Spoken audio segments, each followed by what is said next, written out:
হত্যা বন্ধ করো। Stop the genocide. Save Gaza and Palestine. আমরা অবিলম্বে নেতানিয়াহুকে গ্রেফতার করে যুদ্ধ অপরাধের জন্য তার ফাঁসি কার্যকর করতে হবে। আগামী 24 ঘন্টার মধ্যে তাকে গ্রেফতার করতে হবে। বাংলাদেশের আদালত থেকে তার বিরুদ্ধে গ্রেফতারি পরোয়ানা জারি করতে হবে এবং এদেশের ফ্যাসিবাদ বিরোধী যুব সমাজ যেই জুলাই বিপ্লব সফল করেছিল সেই ইসরায়েলের বিরুদ্ধে 24 ঘন্টার মধ্যে সাইবার হামলা চালাতে হবে এবং এই জিহাদের গাজায় যাওয়ার জন্য কারা কারা প্রস্তুত আছে। আপনার পরিবার, সন্তান, পরিবারের সবাইকে নিয়ে রাজপথে নেমেছে সেই ফিলিস্তিন গাজাকে মুক্ত করবার জন্য বদরের চেতনা নিয়ে আমরা সবাই যুদ্ধে ঝাঁপিয়ে পড়ার জন্য প্রস্তুত আছি।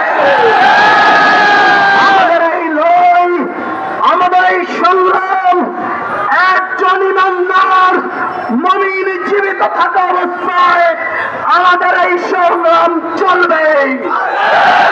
ইসরায়েল মুসলিম যুবকদের হাতে অস্ত্র তুলে নিতে বাধ্য করবেন না। আমাদের এই শান্তিপূর্ণ প্রতিবাদের ভাষা তোমরা যদি না বুঝো, যেখানে ইহুদি সেখানেই লড়াই হবে।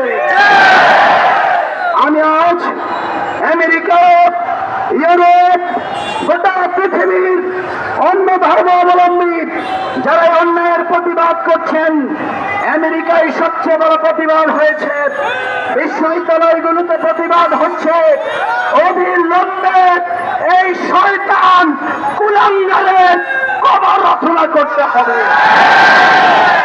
আজকের এই শান্তিপূর্ণ সমাবেশ শেষ নয়।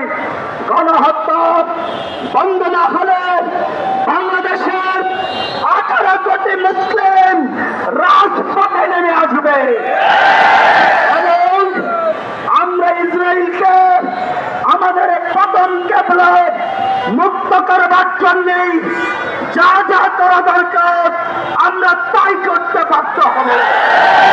সবাইকে ধন্যবাদ জানিয়ে আজকের এই শান্তিপূর্ণ সমাবেশের কার্যক্রম এখানে সমাপ্ত ঘোষণা করছি। আপনারা যে কোনো সময় গভীর রাতে যদি ডাক আসে তাহাজ্জুদের নামাজ পড়ে বের হয়ে আসতে পারবেন কিনা, আপনারা প্রস্তুত থাকবেন। সবাইকে ধন্যবাদ। আসসালামু আলাইকুম ওয়া রাহমাতুল্লাহ।